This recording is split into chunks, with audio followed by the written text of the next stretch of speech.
আমার ভাইয়েরা বন্ধুরা, দল যেমনি ভাবে ভিন্ন, দল যেমনি ভাবে দুইটা দুই দিকের, তাদের চরিত্র ভিন্ন ভিন্ন। সুবহানাল্লাহ।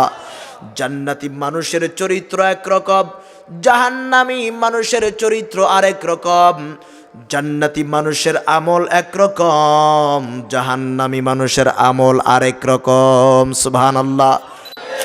আমার ভাইয়েরা, আমার বন্ধুরা, খুব অল্প সময় আপনাদেরকে কষ্ট দিব। বসতে পারবেন ইনশাআল্লাহ? 10-15টা মিনিট সময়, কষ্ট হবে না তো ইনশাআল্লাহ? সম্মানিত সুধী, আলোচনার জন্য যতটুকুন, আমল করার জন্য যতটুকুন আলোচনা শোনা দরকার, আমার আগের আলোচক এশার পর থেকে লম্বা সময় কথা বলেছেন, আলহামদুলিল্লাহ। তো যেহেতু বসেই পড়েছি, ছোট ছোট করে কয়েকটি কথা বলবো আপনাদের খেদমতে। আমি সূরাতুত তাওবা থেকে 112 নম্বর আয়াতখানি তেলাওয়াত করেছি। কোন সূরা? আরেকটু বড় করে বলেন। সূরাতুত তাওবা, আয়াত নম্বর কত? 112। আল্লাহ রাব্বুল আলামিন এই পৃথিবীতে যত মানুষ ছিল, আল্লাহর পাঠানো যত বান্দা, এই পৃথিবীতে যত মানুষজন ছিল, যত মানুষ আছে, যত মানুষ আসবে, ইলা ইয়াউমিল কিয়ামা, until the day of resurrection, কিয়ামত দিবস পর্যন্ত যত মানুষ পৃথিবীতে আসবে, সকল মানুষগুলো দুনিয়ার জীবনে বিভিন্ন দল, উপদলে বিভক্ত, কিন্তু আমার আল্লাহর কাছে এরা দুইটা দলে বিভক্ত। সুবহানাল্লাহ। পরকালের বিবেচনায় কয়টা দল? আমার ভাইয়েরা বন্ধুরা, আল্লাহ রাব্বুল আলামিন এই পৃথিবীতে যত মানুষ পাঠিয়েছেন, যত মানুষ বর্তমান পৃথিবীতে আছে, যত মানুষ পৃথিবীতে আসবে, সকল মানুষগুলোকে আমার আল্লাহ পাক দুইটা দলে বিভক্ত করে দিয়েছেন। সুবহানাল্লাহ। পরকালের বিবেচনায় মানুষগুলো দুইটা দলে বিভক্ত, আসহাবুল জান্নাতি ওয়া আসহাবুন নার, আসহাবুল ইয়ামিন ওয়া আসহাবুশ শিমাল। একটা দল হলো জান্নাতি, আর একটা দল জাহান্নামী। আছে না নাই? একটা দল হলো ডানপন্থী, আরেকটা দল বামপন্থী। একটা মূসা আলাইহিস সালাতু ওয়াস সালামের দল, আরেকটা ফেরাউনের দল। একটা ইব্রাহিম আলাইহিস সালাতু ওয়াস সালামের দল, আরেকটা নমরুদের দল। ঠিক কিনা? একটা রহমাতুল লিল আলামিনের দল, আরেকটা আবু জাহেল, আবু লাহাব, উতবা, শাইবা, মুগিরার দল। একটা শাহজালাল ইয়ামানি রহমাতুল্লাহ আলাইহির দল, আরেকটা গৌর গোবিন্দের দল। একটা মুজাদ্দেদে আলফে সানির দল, আরেকটা দ্বীন এলাহির প্রতিষ্ঠাতা বেয়াদব সম্রাট আকবরের দল। ঠিক কিনা? একটা এই দেশের হাজারো আলেম ওলামা, পীর মাশায়েখ, কোরআনের পক্ষের শক্তিদের দল, আরেকটা ইসলাম বিরোধী, কোরআন বিরোধী নাস্তিকরা, আমার বামপন্থীদের দল। ঠিক কিনা? আমার ভাইয়েরা বন্ধুরা, দল যেমনি ভাবে ভিন্ন, দল যেমনি ভাবে দুইটা দুই দিকের, তাদের চরিত্র ভিন্ন ভিন্ন। সুবহানাল্লাহ।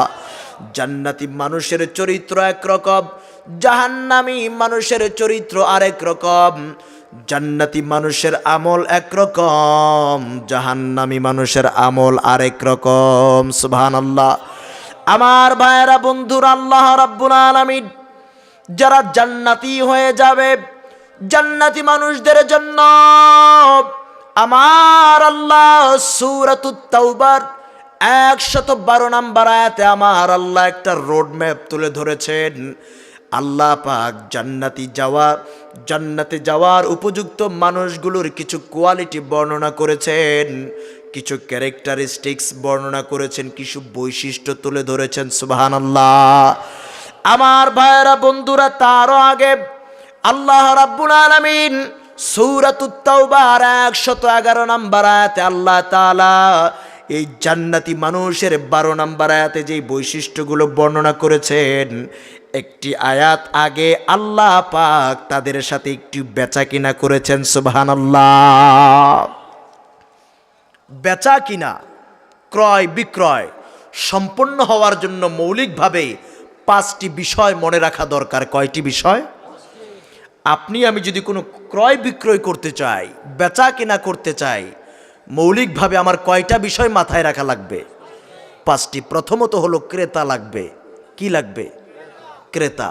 দ্বিতীয়ত, ক্রেতা হলেই চলবে না, বিক্রেতা লাগবে, ঠিক কিনা? ক্রেতা আছে, বিক্রেতা আছে। আরেকটি গুরুত্বপূর্ণ বিষয়, সেটা হলো প্রোডাক্ট লাগবে, পণ্য লাগবে, ঠিক কিনা? কথা বুঝতেছেন? তারপর আসুন, ক্রেতাও আছে, বিক্রেতাও আছে, পণ্যও আছে। এবার আরও 2টি বিষয় বাকি, সেটা হলো এই পণ্যটার জন্য এক্সচেঞ্জ করার জন্য একটা সামান দরকার, একটা মূল্য দরকার, ঠিক কিনা? পণ্যের মূল্য দরকার আছে না? কয়টা বিষয় গেল? 4টা। 5 নাম্বার হলো একটা বাজার দরকার। কি দরকার? প্রথমত ক্রেতা দরকার, দ্বিতীয়ত বিক্রেতা, 3 প্রোডাক্ট, পণ্য, 4 মূল্য, 5 বাজার। কয়টা বিষয় বললাম? 1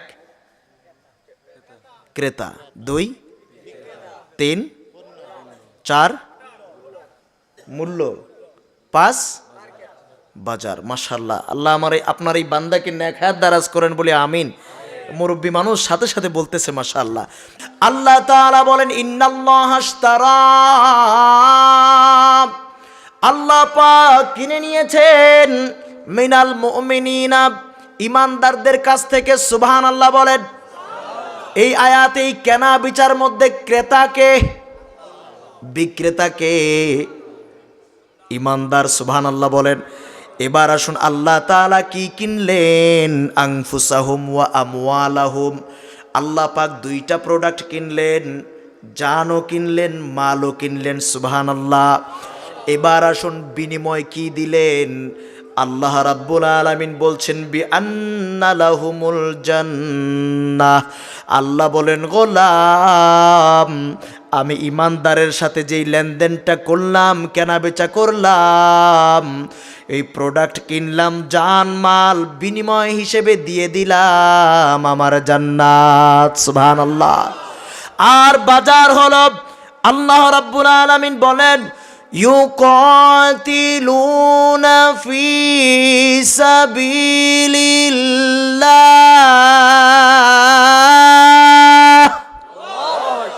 আল্লাহ বলছেন, তারা যুদ্ধটা করবে কোথায়? জিহাদ করবে কার রাস্তায়? আল্লাহর রাস্তায়। এই কেনা বেচার বাজার হলো জিহাদের ময়দান। সুবহানাল্লাহ বলেন। কয়টা বিষয় পেলাম? 5টি বিষয়। আসুন, আল্লাহ তাআলা যে বললেন জান মাল বিক্রি করে দিতে হবে, কার কাছে? আল্লাহ ইমানদারদের কাছ থেকে জান মাল কিনে নিয়েছেন। আমরা কি জান মাল বিক্রি করতে রাজি আছি? কথা বলে না, রাজি আছি? আমার ভাইয়েরা, বন্ধুরা, আল্লাহ তাআলার দেয়া জান, আল্লাহর দেয়া মাল, আল্লাহ রাব্বুল আলামিন বলছেন, আমি আল্লাহ ইমানদারের কাছ থেকে তার জান এবং মালকে কিনে নিলাম। আপনার কাছে প্রশ্ন হলো, জান এবং মালের মালিক কে? আল্লাহর দেওয়া জান, আল্লাহর দেওয়া মাল। আল্লাহ বলছে, আবার কিনে নিলাম, বিনিময় হিসেবে কি দিলাম? জান্নাত। আমার ভাইরা, আল্লাহর রাস্তায় জান এবং মাল কেমন করে দেওয়া লাগবে? বুখারীর বর্ণনা, আল্লাহর নবী রাসূল আরবি সাল্লাল্লাহু আলাইহি ওয়াসাল্লাম বদরের যুদ্ধের দামামা যখন বেজে উঠল, বদরের যুদ্ধের পূর্ব মুহূর্তে রাসূলুল্লাহ সাল্লাল্লাহু আলাইহি ওয়াসাল্লাম সাহাবায়ে কেরামের সাইকোলজি যাচাই করছিলেন, সাইকোলজিক্যাল টেস্ট নিচ্ছিলেন, তাদের স্ট্যাবিলিটি যাচাই করছিলেন, মনোবল যাচাই করছিলেন, আল্লাহর দ্বীনের জন্য কতটুকুন ইস্তেকামাত আছে সেটা যাচাই করছিলেন। সুবহানাল্লাহ। আল্লাহর নবী চিন্তিত হয়ে গেলেন, মাত্র তো অল্প কিছু সাহাবী, আবার আমার জন্য কি তারা যুদ্ধের ময়দানে যেতে প্রস্তুত আছে কিনা? আল্লাহর নবী বিচলিত। এমন সময় হযরতে মিকদাদ ইবনে আসওয়াদ রাদিয়াল্লাহু তাআলা আনহু দাঁড়িয়ে গেলেন। যাওয়ার পরে মিকদাদ রাদিয়াল্লাহু তাআলা আনহু বলছেন, ইয়া রাসূলুল্লাহ, ইয়া হাবিবাল্লাহ, ওগো নবীজি, আপনি আশ্বস্ত হন, আপনি আমাদের স্ট্যামিনা যাচাই করেছেন। ইমদি বিনা ইয়া রাসূলুল্লাহ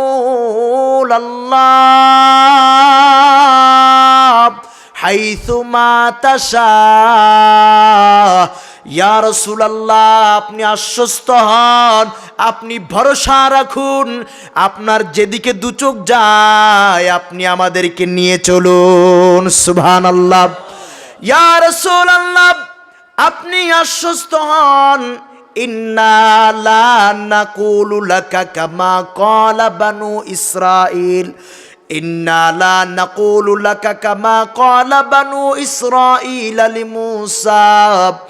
মূসা আলাইহিস সালামের উত্তরসূরি বনি ইসরাঈলেরা মূসা আলাইহিস সালাতু ওয়াস সালামকে যে জবাব দিয়েছিল, আল্লাহ রাব্বুল আলামিন যখন তাদেরকে বাইতুল মাকদাস বিজয়ের জন্য বলল, মূসা আলাইহিস সালাম যখন বাইতুল মাকদাসের উদ্দেশ্যে রওনা দিতে বলল, তখন তারা জবাব দিয়েছিল, ইযহাব আনতা ওয়া রাব্বুকা ফাকাতিলা। ওরে মূসা, তুমি যাও, তোমার আল্লাহ যাক, তুমি তোমার আল্লাহকে নিয়ে যুদ্ধ করতে যাও। ইন্না মাআকুমা ইন্না হাহুনা কাঈদুন, আমরা এখানেই বসে বসে অবস্থান করলাম। নাউযুবিল্লাহ। আমার ভাইয়েরা, হযরত মিকদাদ রাদিয়াল্লাহু তাআলা আনহু বলছেন, ইয়া রাসূলুল্লাহ, আপনি আশ্বস্ত হন, আপনি ভরসা রাখুন, আমরা তো বনি ইসরাইল না, আমরা তো মূসার উত্তরসূরি না, আমরা হলাম সাইয়্যিদুল মুরসালিনের সাহাবী। আপনি আশ্বস্ত হন, তারা যেতে নিষেধ করেছে, বরং আমরা বলি, ইযহাব আনতা ওয়া রাব্বুকা ফাকাতিলা, আপনি যান, আপনার আল্লাহও যাক, ইন্না মাআকুমা মুকাতিলুন, আপনিও যুদ্ধ করুন, আপনার আল্লাহও যুদ্ধ করুক, আর আমরাও আপনার সাথে সাথে আছি, আপনার পিছন পিছন আছি। কতক্ষণ পর্যন্ত থাকবো? মা দামাত আইনুম মিন্না তাতাররাফ, চোখের একটি পলক যতক্ষণ পড়বে ততক্ষণ পর্যন্ত যুদ্ধের ময়দান ছেড়ে, আপনাকে ছেড়ে আমরা পালিয়ে যাব না। আল্লাহু আকবার। জানমাল কেমন করে দেওয়া লাগে সাহাবায়ে কেরাম শিখিয়েছেন, ঠিক কিনা বলেন? আমার ভাইয়েরা, বন্ধুরা, আল্লাহর নবী রাসূল আরবি সাল্লাল্লাহু আলাইহি ওয়াসাল্লাম এবার সন্তুষ্ট হয়ে গেলেন, খুশি হয়ে গেলেন, আনন্দের আতিশয্যে আমার নবী ঘোষণা করলেন, কুমু বিনা ইলা জান্নাতিন আরদুহাস সামাওয়াতু ওয়াল আরদ, আমার সঙ্গে সেই জান্নাতের দিকে চলো যেই জান্নাতের বিশালতা আকাশ আর জমিনের বিশালতার সমান। সুবহানাল্লাহ। এমন জান্নাতের দিকে চলো যেই জান্নাতের বিশালতা আকাশ আর জমিনের বিশালতার সমান। আমার নবী যখন এই ডিক্লারেশন দিলেন, এই ঘোষণা যখন করলেন, পাশেই একজন সাহাবী দাঁড়িয়েছিলেন, নাম হলো উমাইর ইবনুল হুমাম। সুবহানাল্লাহ। উমাইর ইবনুল হুমাম রাদিয়াল্লাহু তাআলা আনহু দাঁড়িয়ে আছেন। হাদিসের ইবারতে, হাদিসের টেক্সটের ভিতরে এসেছে, কানা ইয়াকুলুত তামার, হযরত উমাইর রাদিয়াল্লাহু তাআলা আনহু দাঁড়ায়া দাঁড়ায়া খেজুর খাচ্ছিলেন। সুবহানাল্লাহ। খেজুর খাওয়ার মাধ্যমে এনার্জি সঞ্চয় করছে, আল্লাহর রাহে জিহাদ করবে, আল্লাহর দুশমনদেরকে তলোয়ারের আঘাতে জাহান্নামের রাস্তাটা দেখিয়ে দেবে। সেজন্য হযরত উমাইর রাদিয়াল্লাহু তাআলা আনহু খেজুর খাচ্ছে, আর দাঁড়ায়া দাঁড়ায়া রহমাতুল লিল আলামিনের ঘোষণা, জান্নাতের ঘোষণা যখন শুনলেন, নিজে নিজে হেওয়ার করতেছেন, সংলাপ করছেন, নিজে নিজেই কথা বলছেন, আহারে কত উত্তম ঘোষণা, কত উত্তম সুসংবাদ আমার নবী দিলেন। কুমু বিনা ইলা জান্নাতিন আরদুহাস সামাওয়াতু ওয়াল আরদ, ওই জান্নাতের দিকে দৌড়াও, আমার সাথে সেই জান্নাতের দিকে চলো যেই জান্নাতের বিশালতা আকাশ আর জমিনের বিশালতার সমান। আল্লাহু আকবার।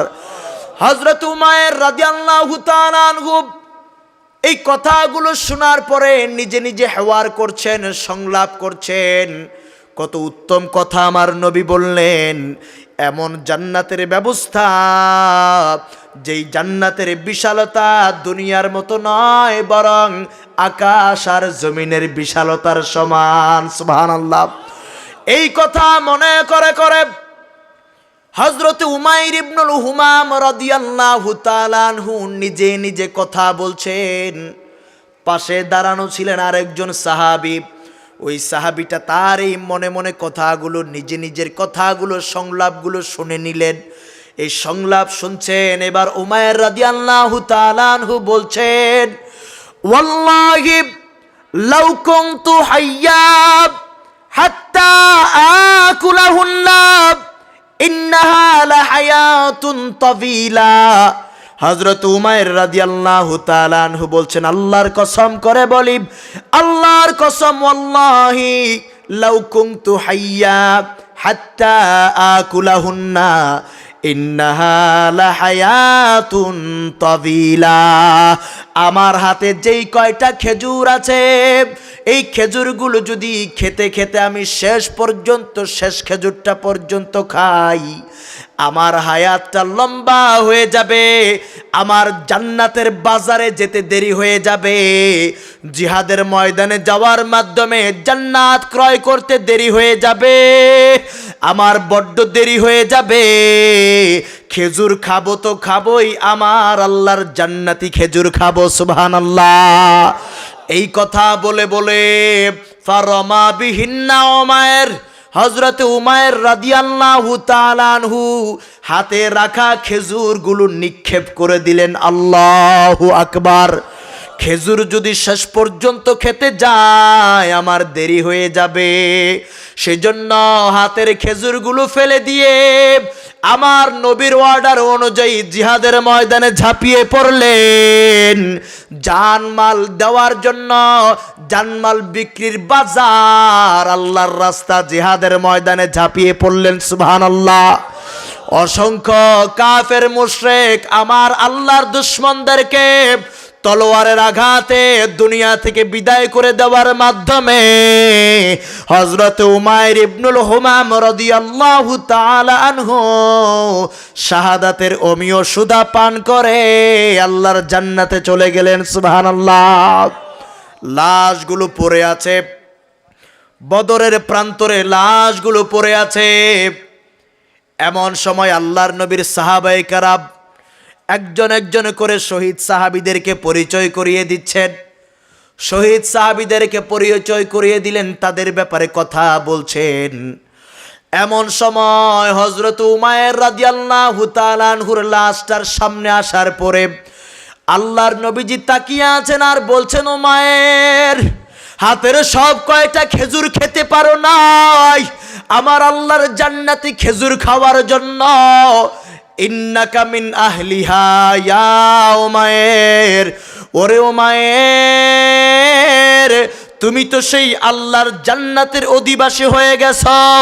তোমার দেহটা পড়ে আছে বদরের প্রান্তরে, রূহটা চলে গেছে আল্লাহর জান্নাতে। সুবহানাল্লাহ। এই সাউন্ড বাড়ান, কমাচ্ছেন কেন সাউন্ড? আল্লাহ তাআলার রাহে জীবন কেমনে দেওয়া লাগে। হাতে রাখা খেজুরগুলো খেতে খেতে দেরি হয়ে যাবে জান্নাতে যাওয়ার জন্য। যে আমার হাতে যে কয়টা খেজুর আছে সেই খেজুরগুলো যদি শেষ পর্যন্ত খাই জান্নাতে যেতে একটু দেরি হয়ে যাবে, সেজন্য ফেলে দিলেন। ফারমা বিহিন্না উমাইর, খেজুর ফেলে দেওয়ার মাধ্যমে আল্লাহর বাজার, জান্নাত কেনা বেচার বাজার, জিহাদের ময়দানে ঝাঁপিয়ে পড়লেন। সুবহানাল্লাহ। জিহাদের ময়দানে যাওয়া লাগলে যেতে রাজি আছেন? কথা বলেন, রাজি আছেন?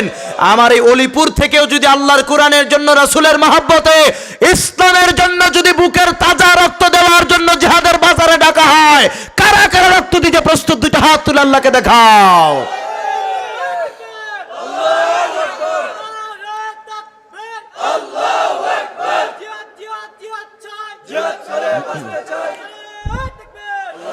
মাথায় আজ কাফন বেঁধে নাও, জিহাদের দামামা বাজাও শহীদের, কাফেলাতে যাও জনমের বিদায় নিয়ে নাও।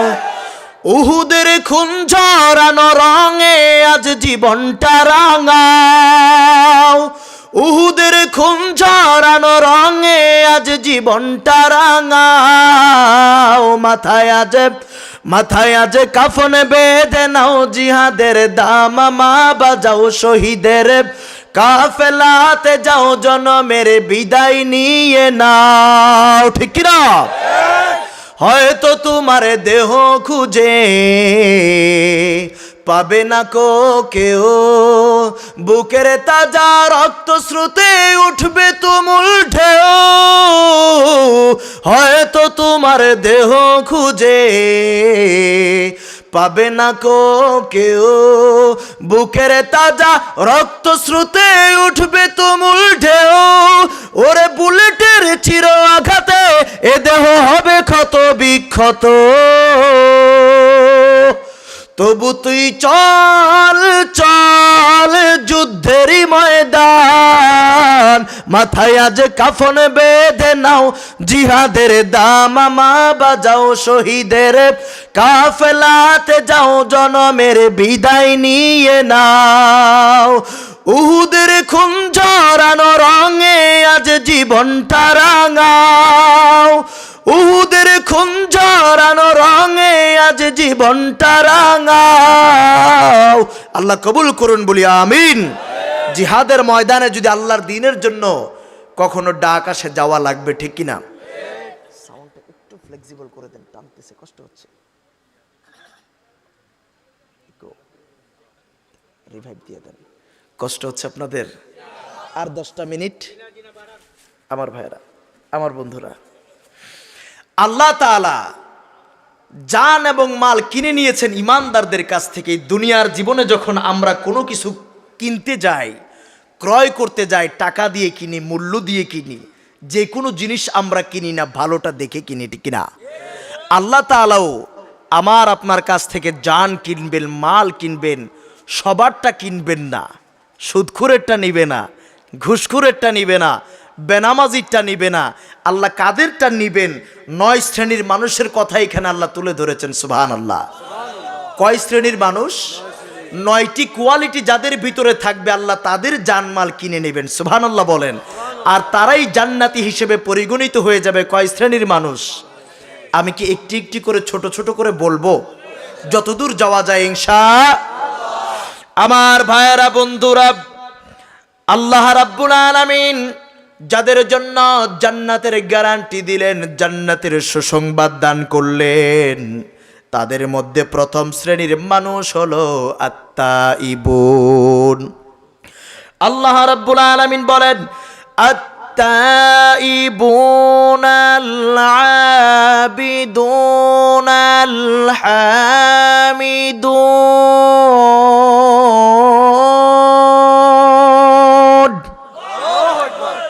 1 নাম্বার কোয়ালিটি সম্পন্ন লোক।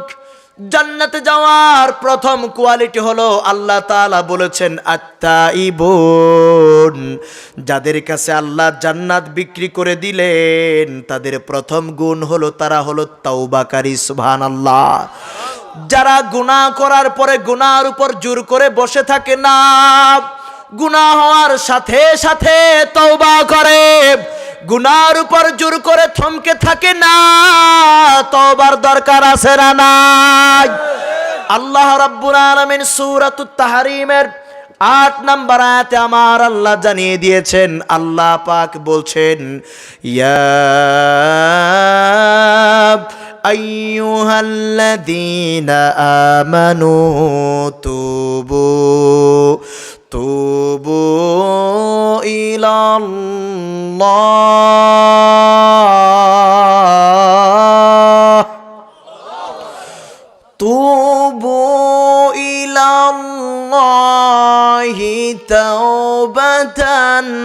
نصوحا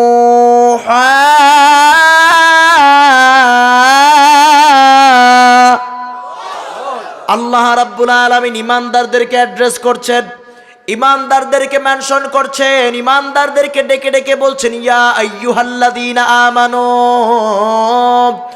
ও ইমানদারেরা, তুবু ইলাল্লাহ, গুনাহ করে ফেলেছো, হতাশ হইও না, নিরাশ হইও না, তুবু ইলাল্লাহ, come back to your lord, রবের দিকে ফিরে যাও, তওবা করো। সুবহানাল্লাহ বলেন।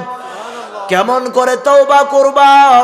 তাওবাতান নাসুহা, তওবার হক আদায় করে তওবা করবা, তওবার শারায়েত পূর্ণ করে তওবা করার মতো তওবায়ে নাসুহা করবা। সুবহানাল্লাহ। তওবায়ে নাসুহা কাকে বলে? তওবায়ে নাসুহা হলো তাফসিরে বাগাবি ৮ম খণ্ড ১৬৯ নম্বর পৃষ্ঠার ভিতরে এসেছে।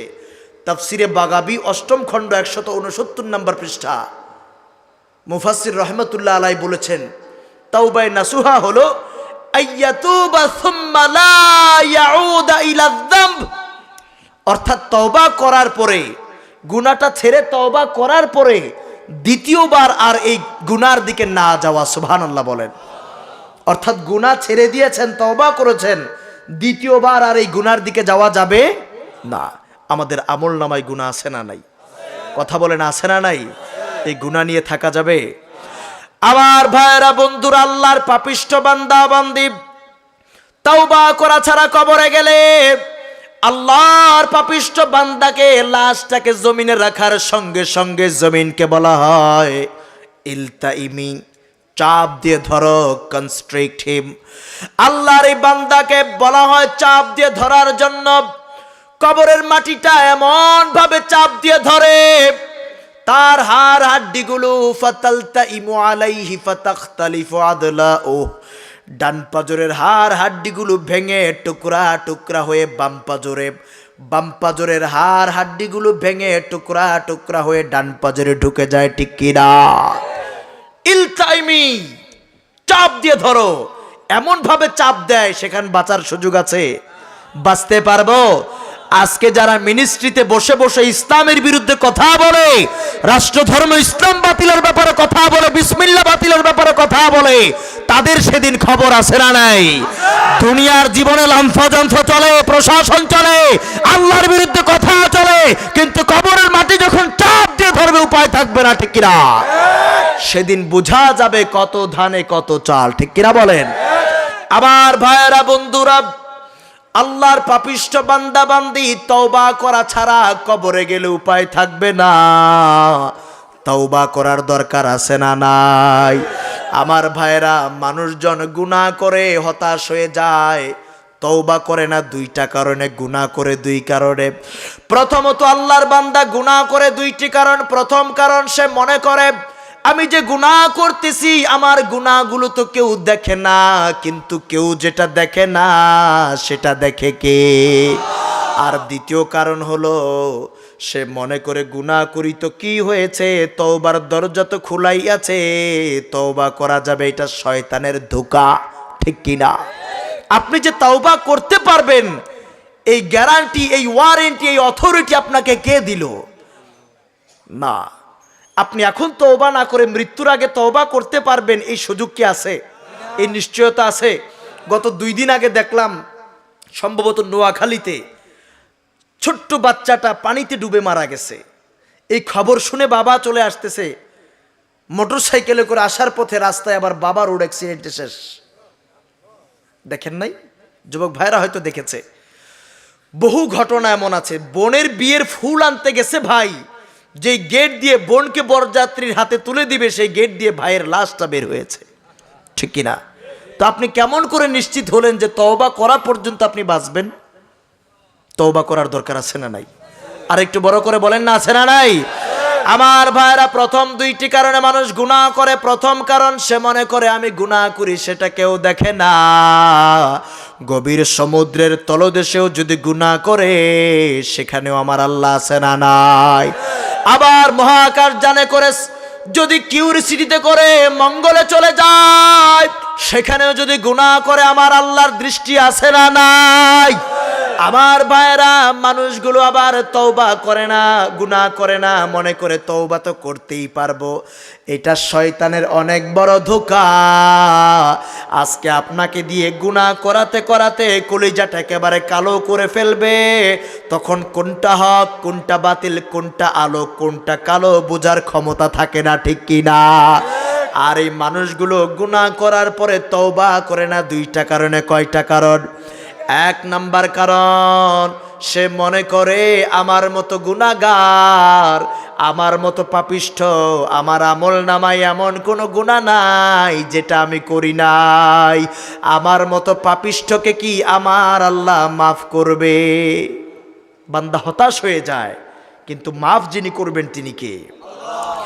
আল্লাহ রাব্বুল আলামিন সূরা আল ইমরানের 135 নম্বর আয়াতে জানিয়ে দিলেন, وَمَن يَغْفِرُ الذُّنُوبَ إِلَّا اللَّهُ।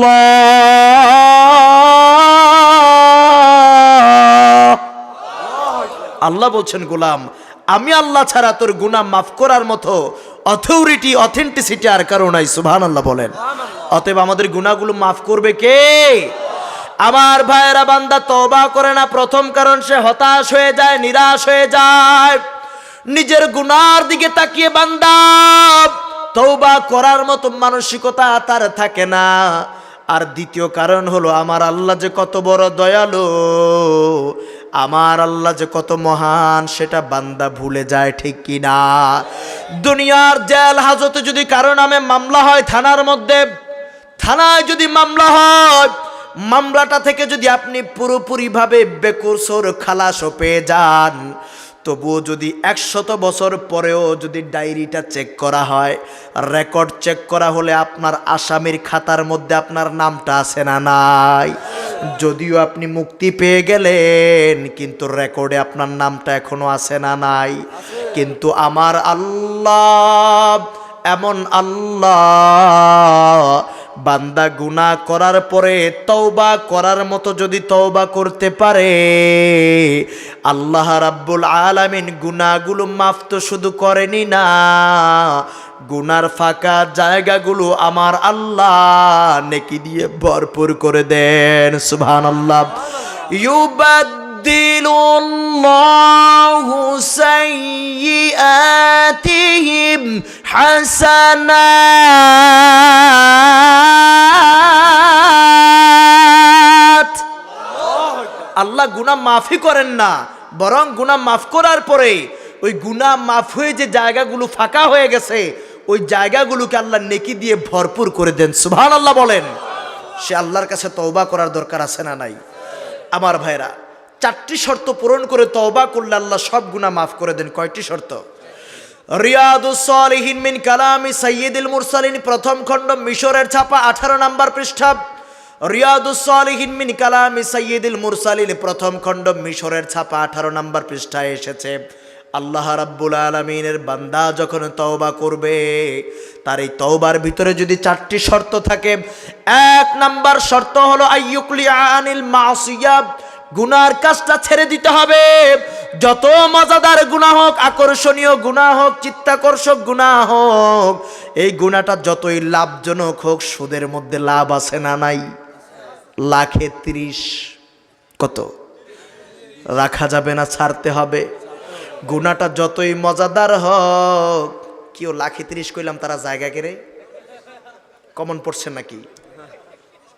তারা ভাবতেছে কেমনে জানলো হুজুরে নাকি? আল্লাহ মাফ করেন, বলি আমিন। এই কাজ করা যাবে? হালাল না হারাম? টাটকা হারাম, ঠিক কিনা বলেন? আমার ভাইয়েরা, বন্ধুরা, আল্লাহর বান্দা তওবা কবুল হওয়ার প্রথম শর্ত হলো আইয়ুকলি আনিল মাসিয়া, গুনার কাজ ছাড়তে হবে।